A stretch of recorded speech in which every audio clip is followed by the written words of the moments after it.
This is a follow-up to the free-to-play farming guide video I made a while back. That video went over how to build a free-to-play farming team for Ember and QP quests in Fate Grand Order. Had a lot of comments on that video asking if that same team could transfer over to the training grounds.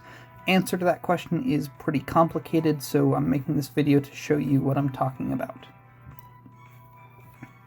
Only going to be discussing the highest level training ground. The other ones are substantially easier. The team that works for the hardest one is going to work on the easier ones. The reverse is not necessarily the case. So we're just going to be discussing this expert level 60 quest right here on the screen. And the training ground, of course, does change which class is on offer in terms of the enemies you'll encounter every day. The team that I'm going to show is transferable between all days. It'll work just fine. So the question is, can we 3-turn farm the training ground quest in the same kind of way that we did with the Ember quests and the QP quests? Good news, the answer is absolutely yes, if your team looks something like this. If you're not a crazy person, probably not. So, this is a much more reasonable team for this quest, and this is much more doable for most players, and the answer becomes a lot more tricky. So, there's a lot of RNG baked into this quest, to the point that it sort of becomes difficult to give you any concrete advice about how to approach it. But this team is the most consistent, with also being the lowest requirement and still speedy team that I could figure out. So we've got the main difference between this quest and the Ember quest is the third wave. The third wave is not going to be a wave of medium HP mobs. It's going to be a boss with a ton of HP, and then another character who will also have around 20,000, 18 to 20,000 HP, and they will be a shadow servant or a servant. They will have skills, they will have damaging attacks that you need to take seriously, and then the boss will of course have somewhere between 200k and 180k depending on which version of the training ground you're fighting. That boss will be consistent. The other character in that third wave, there are a couple different options that will change just based on randomness. So today is Lancer Day. Sometimes you're going to get Cucullin, and he's going to use his protection from arrows skill, and you're going to have to chew through his evades before you can damage him. Sometimes you'll get Leonidas, who will spam his guts at the start of every turn, so you'll have to kill him multiple times. So it just changes depending on the luck of the draw. And there are other places in the quest where that is the case as well. So, to make this more doable, because that boss in the third wave is so tanky, we cannot be using an AoE servant. I understand, for some of you out there, yes, there are AoE servants who can do that wave, who can achieve 200k damage with nothing but their own skills and Merlin. I showed one just a minute ago when I was memeing. However, my target audience is newer and free-to-play players. You don't want to be using an AoE servant. You want to be using a single-target nuker to deal as much damage as possible to that boss. Killing them with one Noble Phantasm, even with everything that we're going to go through just now, is probably not possible, but we want to deal as much damage to them with one Noble Phantasm as possible. Best option for that is going to be Lu Bu. Lu Bu is a Berserker, so he's transferable to all the other training ground quests, which means this team works for every single day. You don't need to change it out depending on who you're fighting. His Noble Phantasm ignores defense, which means that it hits a lot harder than other Noble Phantasms, even sharing a lot of the other similar characteristics. It is single target, it is Buster, so it benefits from Merlin's damage buff. And he has 2 buff skills in his kit as well, Lu Bu does. So he's able to deal significantly high damage. If you're able to replace him for a single target Buster nuker with really high damage, who also has class advantage, please feel free to. Today is Lancer Day. If you have Bedivere and have invested in him significantly, by all means put him in. If you have Brave Liz, by all means. If this is Saber Day, you can use Tomoe Gozen, or you can use Billy, whatever. Point is, don't use Billy because he's not a Buster Servant. Single target Buster Servant with class advantage. If you can't do that, Lu Bu is fine. Now, the next issue that we run into after replacing our AoE Anchor Servant for a single target Anchor Servant, the issue that we now run into is that since we're using Merlin, who is a much better damage buffer than Waver was capable of doing, however, Merlin is much worse at charging Noble Phantasm Battery. We need his extra damage buffs compared to Waver, but we also need more Noble Phantasm. So the craft essences that we're going to be using are going to switch it up. Are going to be changed up, I should say. Instead of the 50-50-50 setup that we used in the other video, for this one we're going to be using actually just 2 servants. Spartacus is still necessary because he's a low rarity, easily accessible, moderately powerful servant with a Noble Phantasm Battery skill, as well as he's a Berserker, so he is transferable to all other Training Ground quests. He's going to be at 50% because his battery will give him 30, and then he will get an extra 20 from Merlin.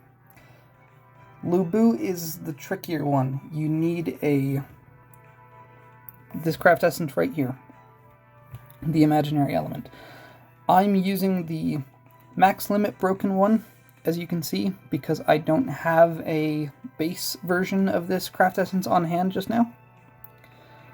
I'm expecting that will not be the case for you. All I ask is the basic version of the imaginary element that will start Lu Bu with 60% Noble Phantasm charge. That's all we need. If you have Devilish Bodhisattva, or if you happen to have a K-Scope, however you get it, 60% starting charge is the minimum amount that will make this setup work. So you'll see on my run, we end up with 15% extra charge at the end. I'm expecting that won't be the case for you. Lu Bu will get 20% from our Mystic Code and 20% from Merlin. So to reiterate, start with 60% on Lu Bu and 50% on Spartacus, and then use a support Merlin. Doesn't necessarily need to be somebody you're friends with. We're just going to use Merlin's skills, not his Noble Phantasm. So just any Merlin from the support list with level 10 skills will get you as far as you can really go in this quest. Now I've got Arash here in the 4th slot just to remind myself to talk about him.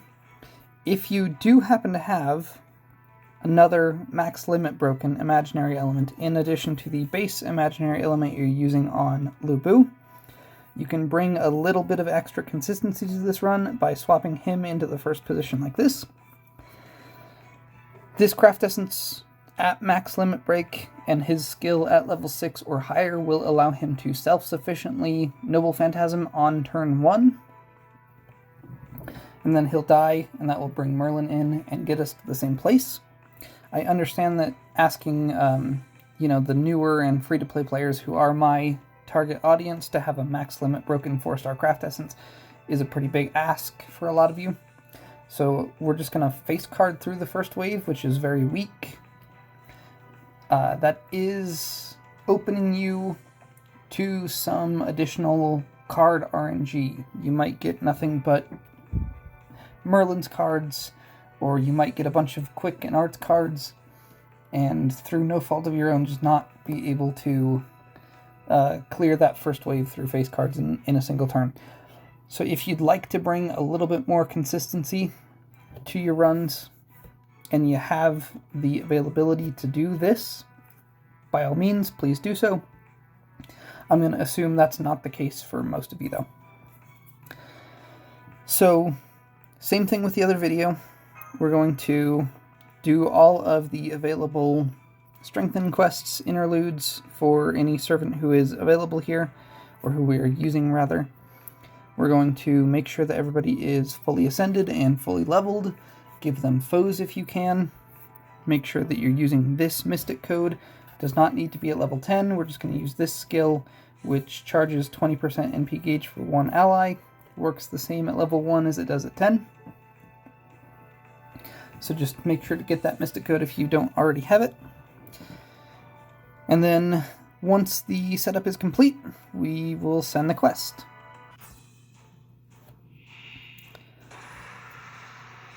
Okay, and it looks like our card RNG is not as good as we would love it to be. So this is going to take probably 2 turns to get through. So I'll reiterate that if you can pull off that Arash, these mobs are weak enough that he'll actually be able to defeat them all with his Noble Phantasm, even though he has class disadvantage. So you still want to be using him even on Lancer days, and then doubly so on any other day. So once we come to this second wave, things get a little bit more frustrating. The game will sometimes just decide that it hates you, and it will spawn in a mini-boss in this wave with like 50,000 HP. If that happens, don't use any skills, just wear it down a little bit until you're confident you can clear it, kill it and the other 2 adds in one Noble Phantasm. You don't want to risk using Merlin's attack buff too early and then have it not active by the time we get to the 3rd wave. So spend a turn or 2 chipping that mini-boss down, and then come to the 3rd wave with Merlin's attack buff still active on Lu Bu. So at this point, we use every attack buff that we have left to us. Make sure not to use Lu Bu's defense skill. That will debuff him and make him liable to miss incoming attack buffs. So if you really want to use it, just make sure you do so last. We had to spend that extra turn on turn 1, so if you need it, use the Mystic Code battery charge skill on Lu Bu at this point. That will put him at 100%, assuming you never charged it further in the preceding turns. Now, even with everything that we've done, 180,000 is still too much to ask in one turn. Preferably, you would get a Brave Chain, or even more preferably a Buster Brave Chain on this wave. Unfortunately, the card gods didn't favor us, so we're going to have to take a couple turns through this.